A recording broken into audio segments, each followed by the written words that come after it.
오랜만에 성가대 찬양이 우리에게 큰 감동이 된 줄로 믿습니다. 제가 오늘 시편 1편을 설교하기에 앞서 우리 지휘자님께 좀 부탁을 드렸어요. 아주 갑자기 좀 부탁을 드렸어요. 근데 이 곡은 제가 알기로는 몇 번 우리 성가대에서 했던 경험이 있기 때문에 찬양이 위 말씀이랑 이렇게 매치가 되어지면 더 큰 은혜가 임하지 않을까 생각이 들어서 부탁을 드렸는데 몇 번 했던 것보다 오늘이 더 잘한 줄로 믿습니다. 아주 탁월한 실력가들인 것 같습니다. 매주마다 이렇게 말씀을 듣기 전에 그 성가대 찬양이 우리의 마음을 아주 노근노근하게 해주는 것 같아요. 아주 옥터처럼 잘 다듬어져서 말씀이 더 은혜가 되게 하지 않나 하는 생각이 듭니다. 사람들은 누구나 다 행복하길 원합니다. 그건 창조주 하나님도 마찬가지라고 여겨져요. 하나님이 우리를 만드셨는데, 우리 창조주이신데 우리가 불행과 저주의 길을 하나님이 원하실까? 이건 아니라고 봐요. 하나님이 우리가 얼마나 행복하기를 원하시는지에 대해서는 하나님이 하시는 일을 보면 알 수 있을 것 같아요. 우리를 만드실 때 하나님의 형상대로 만드셨다고 했잖아요. 그리고 죄악으로 인하여서 우리가 멸망받을 수밖에 없는 우리들이었지만 그 아들 예수님까지도 보내주셔서 우리를 다시 죄와 사망에서 살려내지 않았습니까? 그런 걸 보면 하나님이 우리를 향한 궁극적인 목적은 절대 저주가 아닙니다. 행복입니다. 하나님이 원하시고 바라시는 행복의 길, 저와 여러분들이 갈 수 있기를 주님의 이름으로 축원합니다. 오늘 본문에서도 여러분 1절 말씀 보시게 되어지면 정말 하나님이 우리가 이렇게 행복하게 사는 걸, 복되게 사는 것을 굉장히 기뻐하시는구나라는 것을 알 수 있답니다. 이 우리말 성경에는 이게 잘 나타나 있지 않아요. 여러분 시편이라는 것은 이게 산문체가 아니고 시라는 것을 우리가 꼭 명심했으면 좋을 것 같아요. 이 시편을 우리가 묵상하고 읽을 때는 시처럼 읽어야 된다. 어떤 시적인 감성이라는 게 있잖아요.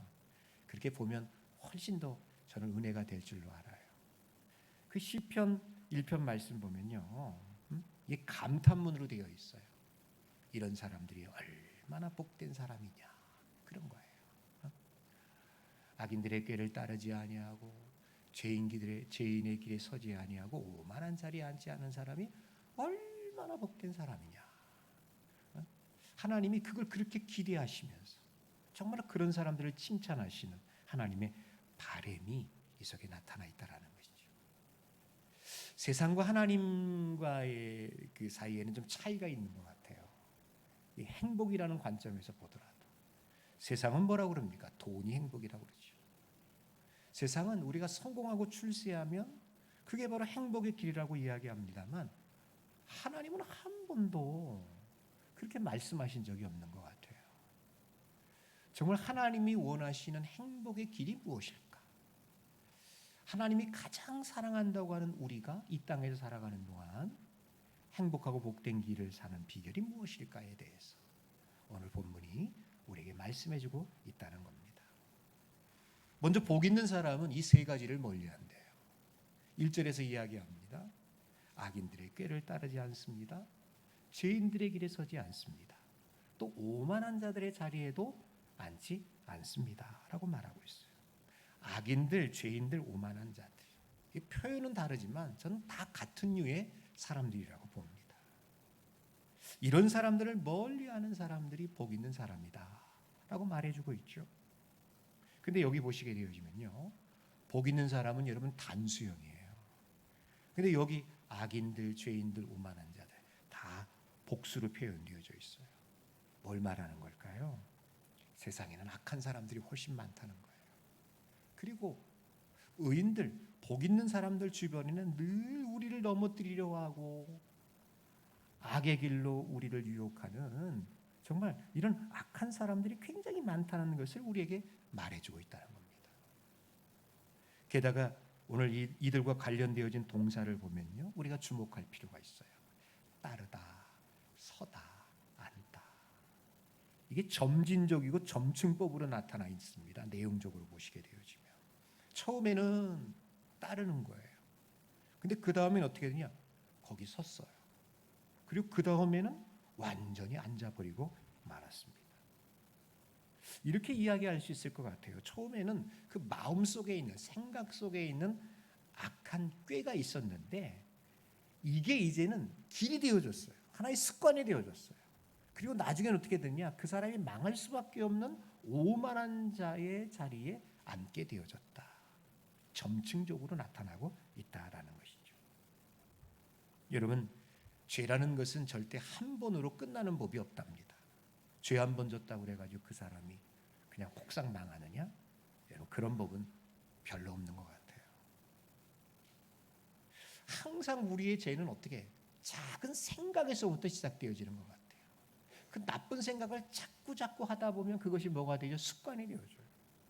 그리고 그 습관, 같은 일들을 계속 반복해서 습관이 되어지면 결국은 그것이 그 사람의 인생이 되어버리고 말잖아요. 오늘 그것을 우리에게 이야기해 주고 있다라는 것이죠. 그럴 때 우리는 한번 우리 자신을 한번 잘 점검해 볼 필요가 있다고 봅니다. 지금 나는 생각으로만 악한 사람인지 아니면 이미 생각을 넘어서 그 악이 행동으로 표현되어지고 표출되어져서 좀 더 세게 이게 습관처럼 되어버렸는지, 아니 이제는 하나님의 존재도 하나님의 말씀도 어떤 누구의 권면도 받아들이지 않는, 그래서 아주 오만하고 교만한 사람이 되어져서 이제 남아있는 것은 멸망밖에 남아있지 않는 사람이 되었는지 우리 자신을 한번 점검해 볼 필요가 있다라는 것이죠. 악인의 꾀, 또 죄인의 길, 오만한 자의 자리, 아까 제가 말씀드린 점층법으로 되어 있는 것 같다. 내용적으로 보면 그럴 때 죄의 끝판왕이 뭐냐라고 한다면 저는 교만이라고 생각해요. 오만이라고 생각해요. 그건 성경에서도 누차 우리에게 실제적인 예들을 통해서 보여준 바 있어요. 뭐 간단합니다. 성경에 보면 여러분 교만한 사람들이 얼마나 많이 나와요. 왜 당신만 제사장에 내가 하면 안 돼? 그러면서 그 아론의 권위에 도전했던 고라가 있잖아요. 교만한 거예요. 사울왕이 자기가 왕이랍시고 제사장 선지자만이 드려야 하는 제사를 자기가 월권합니다. 교만했어요. 사울인 거. 하만, 또 뭐 압살롬, 누가복음에 나오는 부자 영감 모두가 다 공통점이 뭡니까? 자기의 분수를 모르는 교만한 사람들이었어요. 결국엔 뭐죠? 다 망하고 말았다는 거예요. 악한 생각에서 시작했던 그 악한 꾀가 결국엔 오만의 자리에까지 이르게 되어질 때 그 사람은 망할 수밖에 없음을 우리에게 이야기해 주고 있어요. 죄의 끝판왕이 저는 교만이라고 봐요. 여러분, 그리스 신화 중에 이카로스의 날개라는 그런 신화가 있답니다. 이게 신화예요. 그냥 참고해 보세요. 이카로스의 아버지 다이달로스라는 사람이 있는데 이 사람은 굉장히 아주 그 건축가 또 발명가로서 유명한 사람이었습니다. 그런데 어느 날 그 크레타 왕이 이 아버지 다이달로스에게 부탁을 합니다. 사람이 한 번 들어가면 어떤 뭐 그 방법으로도 나올 수 없는 미궁을 만들어 달라고 하는 거예요. 그래서 다이달로스가 그것을 만들어 주었답니다. 근데 이 크레타 왕이 마음이 변했어요. 그 나올 수 있는 길을 자기만 알고 싶어 하는 거예요. 그래서 그 다이달로스와 그 아들 이카로스를 거기에 가둬버렸어요. 못 나오게. 그럴 때 다이달로스와 이카로스가 여기서 벗어나고 싶어가지고 공중을 다 위로 올려다 보니까 새들이 막 자유롭게 날아다니는 거예요. 그래서 그 다이달로스가 내가 새처럼 날 수 있으면 여기서 나갈 수 있겠구나. 그래서 그 새들의 깃털을 하나하나 모아가지고요 날개를 만들었답니다. 날개를 만들어가지고 그걸 밀랍으로 이렇게 촌농이 있잖아요. 이렇게 이 겨드랑이에다 이렇게 다 무슨 날개를 만들었어요. 다 만든 다음에 이제 아들이랑 나는 연습을 했더니까 정말 나눌 수 있는 거예요. 그래서 다이달로스가 그 아들에게 이제 마지막으로 부탁을 합니다. 아주 신신당부합니다. 아들아, 너 내 말 잘 들어라. 우리가 이 날개를 가지고 너무 높이 달면 그 태양 열에 의해서 밀랍이 녹아.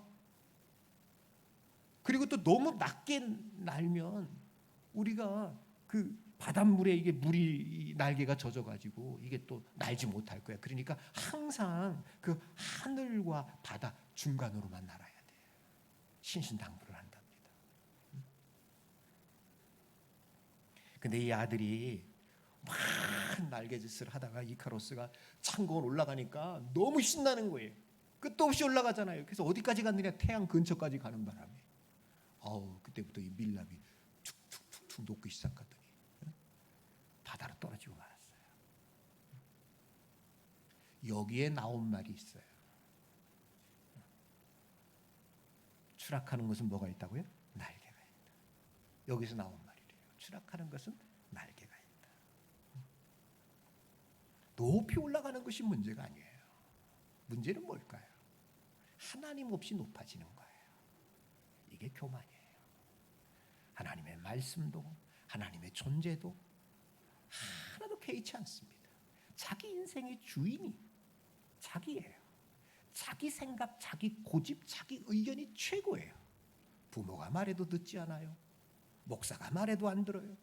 옆에 있는 사람이 말해도 하나도 듣지 않아요. 이게 교만이라는 거예요. 이런 사람은 결국 오늘 보십시오. 어떻게 되는지. 망하리로다 라고 이야기하고 있답니다. 근데 이와는 달리 정말 복 있는 사람을 우리에게 말해주고 있습니다. 오늘 여러분 2절의 말씀 보니까 어떤 사람입니까? 여호와의 율법을 즐거워하며 그 율법을 주야로 묵상하는 사람이다라고 이야기해요. 그 하나님의 말씀이 그 사람에게 있어서는 즐거움의 대상이 되어졌어요. 여러분들도 분명히 내가 무진장 즐거워하고 좋아하는 것이 있을 줄로 알아요. 그냥 이게 막 하고 싶어요. 이거 하면 시간 가는 줄 몰라요. 그런 게 있으세요? 없으세요? 있어요? 저는 있어야 한다고 생각해요. 요즘 한참 그 월드컵 경기 지금 그렇죠. 저도 축구는 못하지만 축구를 좋아해요. 그 아침에 일어나면 항상 오늘 어떻게 경기가 됐나 그걸 제일 먼저 보더라고요. 그리고 막 이렇게 그 하이라이트 이렇게 나오는 거 있잖아요. 그러면 그거 즐겨 보는 것 같아요. 참 우리나라 축구보다 잘하더라고요 보니까. 우리 축구는 이번에 죽을 썼어요, 그렇죠? 좀 속상해요. 어찌됐든 간에 참 그 축구. 근데 정말 대부분의 이 한국 남자들은 축구를 꽤 좋아합니다. 군대 갔다 온 남자들은 다 축구 얘기만 한다고 그러잖아요. 방위는 족구 얘기합니다. 근데 다 축구 얘기예요.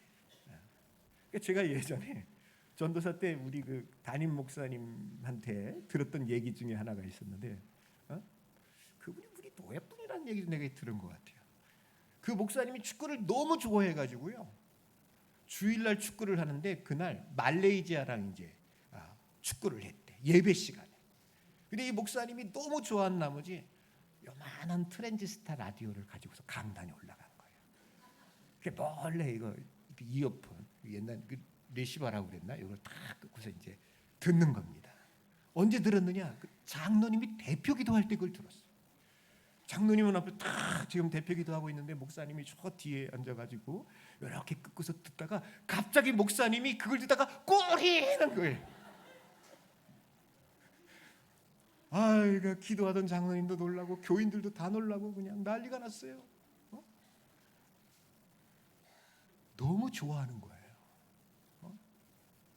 요즘 뭐 이런 분들은 없는 줄 알아요. 근데 오늘날 사람들이 굉장히 여러분 좋아하는 게 있답니다. 예배 시간에 핸드폰 끄지 않고 보는 분들이 물어볼게요. 있을까요? 없을까요? 있어요. 예배 시간에도 이걸 봐요. 요 앞에 성가대는 안 봐요. 저랑 가까워서. 근데 저 뒤쪽에 죄송합니다. 중요치게 있을지 몰라요. 계속해서 유튜브를 봐요.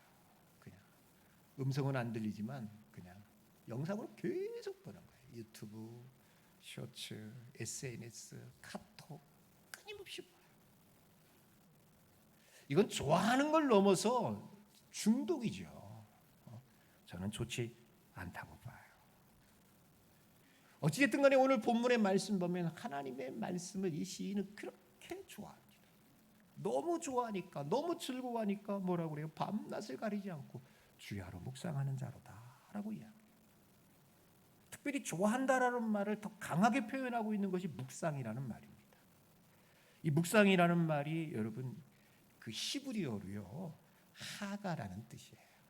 근데 그 어원적 배경이 참 더 의미를 우리에게 와닿게 해줘요. 이게 무슨 뜻이냐? 사자가 그 먹잇감을 움켜준 다음에 비둘기 새끼처럼 비둘기가 이러면 구구구구 그러잖아요. 그냥 그렇잖아요. 지금 사자가 그 먹잇감을 움켜준 다음에 그르릉 그르릉 그르릉 하는 그거를 이 하가라고 이야기해요. 읍조리다라는 뜻이죠. 여러분 동물의 왕국 같은 거 봐보십시오. 하이에나랑 사자는 먹잇감을 사냥한 다음에 먹는 게 달라요. 하이에나는 어떡하죠? 이건 좀 얍삽이에요. 그러니까 먹잇감을 사냥한 다음에 뭐 사냥도 안 해. 훔쳐왔다는 게 맞지 걔네들은. 훔친 다음에는 누가 뺏어 먹을까 봐 어떡하죠? 그냥 달려들어 한꺼번에 다 먹어버려요. 근데 사자 먹는 것들 보십시오. 사냥한 다음에 절대 급하게 먹지 않습니다. 큰 물소 같은 거 잡아보세요. 일단 잡은 다음에는 햇바닥으로 어떡하죠? 쭉쭉 핥아요. 이렇게. 그렇죠? 핥고 야금야금 씹어먹고 오늘 먹다가 또 남겨놓고 시간 또 지난 다음에 또 먹고 그 다음날 또 계속해서 먹고 또 먹어요. 여기서 나온 말이에요. 하나라는 말이. 계속해서 어떡합니까? 읊조리는 거예요. 하나님의 말씀을 눈으로 보고 귀로 듣고 그 다음에 입으로 말하고 또 머리로 생각하고 또 생각하고 한 번 보고 끝난 것이 아니라 주일날 성경 한 번 딱 보고 설교 말씀 끝. 그게 아니라 집에 돌아간 다음에는 또 시편 1편 말씀을 또 한 번 봅니다. 들은 말씀을 기억해냅니다. 그랬다가 수요일날 정도 돼가지고는 또 한 번 더 봐요. 이것만 보지 말고 2편도 봅니다. 3편도 봅니다. 어떻게 해요? 마치 사자가 먹잇감을 사냥한 다음에 계속해서 그것을 오늘도 씹고 내일도 씹고 또 먹고 하는 것처럼 이렇게 하는 거. 이게 바로 뭐냐? 묵상하다라는 뜻이라는 겁니다. 다시 말씀드려서 늘 주야로 맞습니다. 그 말이에요. 주야로 한결같이 매일같이 늘 말씀과 동행하는 삶이라는 것이죠. 이 말씀과 동행하는 묵상하는 삶과 그렇지 않은 삶 차이에는 굉장한 차이가 있다고 봐요. 여러분 그냥 한 번 듣고서 은혜 받을 수 있어요. 이건 그냥 냄비 같을 때가 많아요. 확 파르르 끓어오르죠. 근데 얼마 가지 못해요. 오래 가지 못해요. 여러분 그 한 청년이 그 마음의 분노와 어떤 그 불안을 다스리지 못해가지고요 목사님을 찾아갔대요. 목사님 제가 아무리 기도하고 목사님 제가 성경을 읽어도요 제 마음이 가라앉지가 않습니다. 그때 목사님이 말없이 찻잔에다가 뜨거운 물을 붓고서 찻잎을 딱 떨어뜨려 놓더래요. 처음에 보니까 꼭 맹물처럼 보이죠. 근데 시간이 지나면서 찻잎이 그 풀어지면서 물 그 전체가 아주 짙은 향으로 이렇게 변하더라는 거예요. 색도 변하고 향도 변하더라는 거예요. 그때 목사님 말합니다. 묵상은 이 찻잎과 같다네. 말씀이 자네 마음에 머물러 우러나오기 시작하면 그 말씀이 내 속에서 우러나오기 시작하면 거친 내 마음도 분노도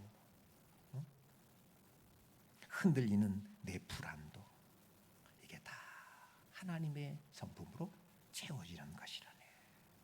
그렇게 말씀해 주시더라는 얘기예요. 이게 묵상의 능력인 것 같아요. 묵상의 매력인 것 같아요. 여러분 날마다 여러분들 가운데 불안과 걱정과 초조가 있을 때 뭐가 번뜩 이런 말씀이 나에게 올 것이라고 기대하지 마시고 날마다 말씀을 한 절 한 장씩 읽어가는 중에 그 말씀이 불안하고 걱정스러운 여러분들의 마음을 녹여줄 수 있는 능력의 말씀이 될 수 있기를 주님의 이름으로 간절히 축원합니다. 제가 얼마 전에 연대 세브란스 병원에서 이 부정맥 시술을 받았잖아요. 제 얘기를 좀 할게요. 시술하려고 이제 이게 수술이랑은 조금 달라요. 조금 간단하죠, 방법이. 이 사타구니 쪽에다가 이제 이렇게 긴 관을 집어넣어서 심장 쪽에 가서요. 이게 심장에서 이 부정맥을 발생시키는 이렇게 세포들을 이제 그걸 죽이는 거예요. 고주파 전기 뭐 그런 걸 통해 가지고 죽이는 거예요. 이게 어찌됐든 이제 시술실에 들어가기 전에 저를 어디에 놨냐면 시술실 들어간 다음에 뭐 사람들 굉장히 많더라고요. 많은데 그 옆에 이렇게 기다리는 자리가 있었던 것 같아요. 근데 기다리는 그 자리에 제가 이렇게 딱 누워서 정말 20분 30분 기다렸던 것 같아요. 이게 참 이럴 때는 빨리빨리 진행하면 좋을 텐데 이게 기다리는 것만큼 또 이게 불안한 게 없어요. 딱 이렇게 누워 있는데 여러분 제가 그곳에서요 하나님의 말씀을 묵상했답니다. 송구스럽지만 원해서 한 건 아니에요. 누워서 이렇게 천장을 보는데 그 천장에 하나님의 말씀이 있는 거예요. 이 연대 세브란스가 이런 미션적이잖아요. 우리 기독교. 거기에 여러분 영어로 뭐라고 써 있냐면은 Don't fear, for I am with you. 죄송합니다. 영어로 해서. 근데 그대로 읽은 거예요. Don't fear, for I am with you. 이게 이사야 41장 10절에 나오는 말씀이에요. 그게 얼마나 크게 해놨는지 안경 안 쓴 내가 그걸 보이더라니까요. 전 눈이 나빠요. 근데 그게 보여요. 두려워하지 말아라. 왜냐하면 내가 너와 함께하기 때문에. 그냥 눈물이 추르르 나오더라고요. 이걸 보기 싫어도 똑바로 누워서 그냥 눈만 뜨면 보이는 거예요. 묵상하는 거예요. 이 말씀이 저에게 감동으로 와닿는 거예요. 여러분 하나님은 분명히 우리를 살리실 때 무엇으로 살리시느냐? 말씀으로 살릴 줄로 믿습니다. 말씀은 능력이에요. 그래서 묵상하는 자에게 누워있든지 일부러 성경을 보든지 눈 감고 있든지 내 마음속에 혹은 내 눈에 보이는 그 말씀이 나에게 묵상되어질 때 그게 여러분 능력이 되어져요. 얼마나 담대해지는지 몰라요. 그래서 하나님의 말씀을 좋아하는 사람을 어떻게 비유하고 있느냐라고 할 때 오늘 3절에 보면 이렇게 이야기합니다. 자, 3절만 한번 읽어봅시다. 시작. 그는 시냇가에 심은 나무가 철을 따라 열매를 맺으며 그 잎사귀가 마르지 아니한 것 그가 모든 일이 다 형통하리로다. 아멘. 이렇게 말씀을 즐거워하고 주야로 묵상하는 사람을 비유적으로 설명할 때 그는 마치 시냇가에 심은 나무와 같다라고 이야기해요. 물론 우리나라야 너무 물이 흔한 곳이니까 시냇가에 심은 나무 흔하게도 볼 수 있고 그렇게 크게 와닿지 않을 수도 있지 몰라요. 그러나 건조한 기후에 살고 있는 이 이스라엘 나라 사람들에게 있어서 시냇가에 심은 나무는요, 이게 보통 사건이 아닙니다. 더 이상 말이 필요 없을 거라고 봐요. 여기 나와 있는 것처럼 시냇가에 심은 나무가 있습니다. 견고하지요. 뿌리를 깊이 내렸으니 감으로도 뽑혀지지 않습니다. 철을 따라 열매를 맺습니다. 잎사귀가 마르지 않습니다. 아주 청청한 생명력을 보여주고 있는 것이죠. 견고함, 풍성함, 생명력 이것을 한마디로 표현할 때 뭐라고 이야기하느냐? 형통이다라고 이야기해요. 히브리 말로 찰나흐예요. 우리가 일반적으로 형통이다 그러면은 어떤 모든 일이 다 좋게만 되는 거야. 그냥 나쁜 거 하나도 없이 잘 되는 거 이걸 우리가 형통이라고 생각하잖아요. 그런데 찰나흐의 뜻은 그거랑은 조금 성격이 달라요. 찰나흐가 뭐냐? 끝이 좋다예요. 여러분 한번 해보세요. 끝이 좋다. 이게 찰나흐예요. 결국은 무슨 뜻일까요? 중도에 시련도 있습니다. 중도에 뭐 나쁜 거 하나도 없었다. 절대 그런 게 아닙니다. 시련도 있었고 중간에 고통도 있었고 어려움도 있었지만 마침내 결말은 좋더라. 이게 형통이에요. 이게 찰나오라고 이야기해줘요. 오늘도 벌써 오늘이 여러분 7월 둘째 주 아닙니까? 지나간 반년 동안 여러분들 어떻게 사셨는지 모르겠어요. 힘들고 어려운 일, 낙심되는 일이 아마 계셨던 분들도 있을지 알아요. 근데 여러분 말씀드리고 싶습니다. 아직 끝나지 않았습니다. 남은 6개월 동안 우리의 삶을 시냇가에 심은 나무처럼 하나님께서 반드시 형통케 해주실 줄로 믿습니다. 저는 왜 그 하나님을 믿느냐? 그 하나님은 우리의 아버지이시기 때문에 그래요. 이거면 끝나는 거잖아요. 하나님이 우리 아버지예요. 우리 관리인이 아니에요. 돈 받고 우리를 부려보는 갑질 무슨 그런 분도 아니에요. 하나님 우리 아버지예요. 떡을 달라면 돌을 주지 않습니다. 생선을 달라는데 뱀을 주지 않습니다. 내가 하나님을 선택한 것이 아니라 하나님이 나를 선택하셨어요. 이사야서 55장 8절 9절 말씀 보십시오. 하나님 우리에게 이렇게 이야기해요. 야, 내 생각은 너희 생각과 달라. 내 길은 너희 길과 달라. 하늘이 땅보다 높은 같이 내 길은 너희의 길보다 높고 내 생각은 너희 생각보다 높다라고 말씀하시면서 여러분 우리의 짧은 생각으로 하나님을 판단하지 않았으면 좋겠어요.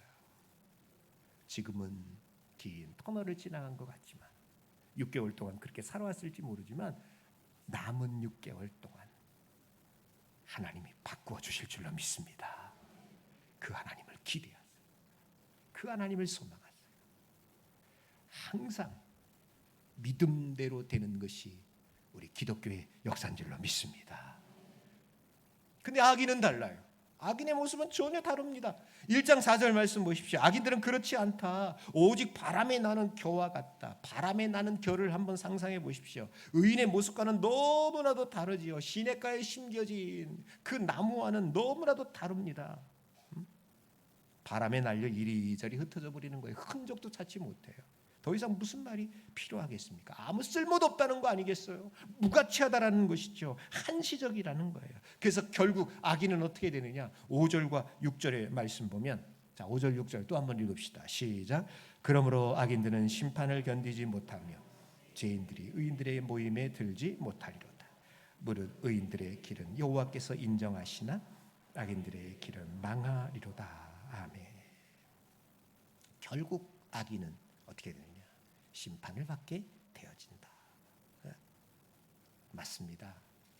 그래요. 지금은 누가 쭉정이고요, 누가 알곡인지 여러분들 잘 모를 수 있어요. 누가 알곡인지 누가 쭉정이인지. 그런데 여러분 마지막 심판 때에는 모든 것이 자명하게 밝혀질 거예요. 누가 시냇가에 심겨진 나무의 삶을 살았는지, 누가 바람에 나는 쭉정이 교회의 삶을 살았는지 알게 될 것입니다.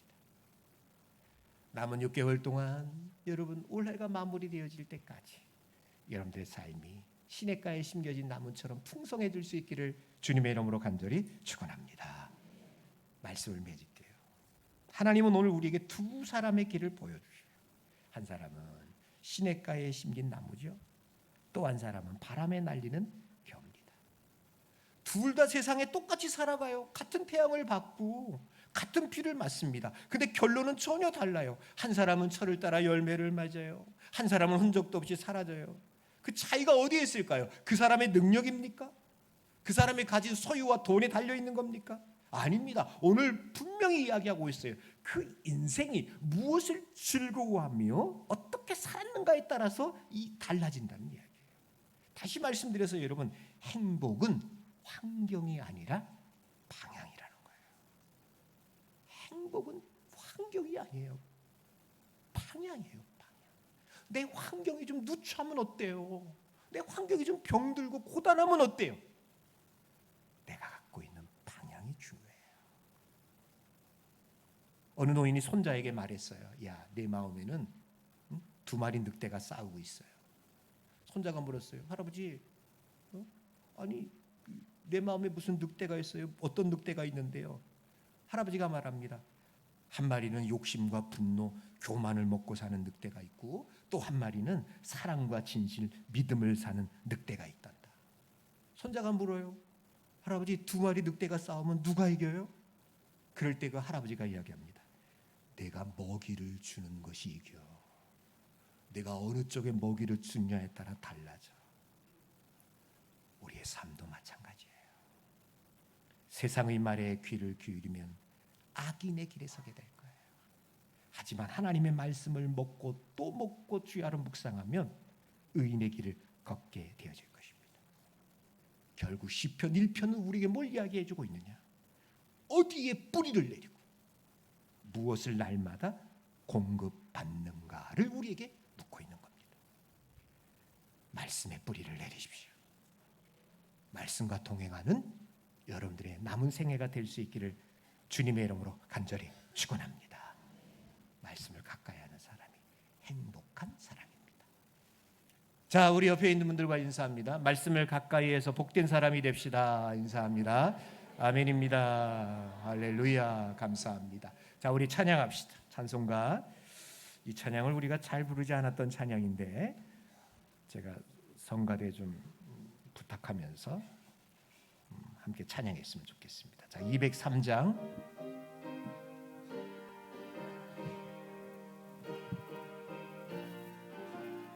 우리 풍조 같아요.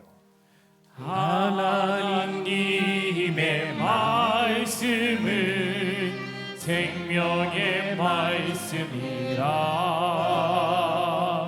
광야 같은 세상에 길 잃고 방황할 때 절망 중에 빠진 이몸 하나님 보아사 생명샘이 솟아나와 새 힘이 넘칩니다. 하나님의 말씀은 하나님의 말씀은 은혜의 말씀이라. 누구든지 믿고서 참으로 회개하며 아멘. 하나님이 사해 주사 구원함 베푸시고 가히 없는 그 은혜로 늘 품어 주십니다. 하나님의 말씀은 하나님의 말씀은 진리의 말씀이라. 믿음으로 지키어 자유를 얻게 되면 어려운 일 힘든 일도 담대히 할 수 있어. 온전하신 말씀으로 승리케 하십니다. 하나님의 말씀은 사랑의 말씀이라. 험한 세상 살 동안 언제나 돌보시고 변함없는 사랑으로 우리를 지키시어 하늘나라 이르도록 인도해 주십니다. 아멘. 기도하겠습니다. 하나님, 염치 없지만 정말 복 있는 사람 되기를 소망합니다. 지나간 6개월보다 남은 6개월이 더 행복해지기를 소망하는데 오늘 우리에게 답을 주신 줄로 압니다. 여호와의 율법을 즐거워하며 수야로 묵상하는 우리의 삶이 되게 하여 주옵소서. 늘 우리의 눈과 귀가 세상에만 머물러 있습니다. 아주 유튜브 중독 시대가 되어졌습니다. 눈만 뜨면 유튜브만 보고 이런저리 비판적인 소리만 들으면서 우리의 마음이 황폐화되어지는 것 같습니다. 바라고 소망합니다. 우리의 마음이 하나님의 말씀으로 기름져지게 하여 주옵소서. 말씀에 붙들려서 말씀이 나를 이끌게 하여 주시고 말씀의 믿음으로 반응하여서 말씀이 우리의 생활 가운데 이루어지는 걸 경험하는 살아있는 신앙인들이 되게 하여 주옵소서. 오늘 우리가 드린 예물을 받아주시되 생활, 범사, 가정, 일터, 자녀 가운데 하나님께서 복을 주시되 넘치는 복으로 풍성함으로 형통케 하여지는 복과 은혜를 내리워 주옵소서. 특별히 아프고 병든 사람들이 있습니다. 주님, 저도 아파봐서 합니다. 많이 힘들 때가 있습니다. 하나님의 위로와 치유의 손길이 그들 가운데 있게 하여 주시옵시고 간호하는 우리 가족들 힘들지 않도록 힘과 능력과 하늘의 평안으로 함께하여 주시옵소서. 우리의 가정 가운데 물질 때문에 시험 드는 일 없게 하여 주시고 물질이 절대로 주인 되지 말게 하여 주시고 우리가 주를 위하여 드리고 바치면 또 채워주시는 하나님의 놀라운 섭리와 축복을 경험하는 우리 천산 식구들 다 되게 하여 주시옵소서. 유유철 성도님이 성도님 한 분을 전도했습니다. 하나님 감사합니다. 천산교회에 뿌리 내리게 하여 주시되 시냇가에 심은 나무처럼 잎이 마르지 아니하고 철마다 열매를 맺을 수 있는 건강한 믿음의 사람이 되게 하여 주시옵소서. 감사드리고 예수님의 이름으로 기도하옵나이다. 아멘. 자, 제가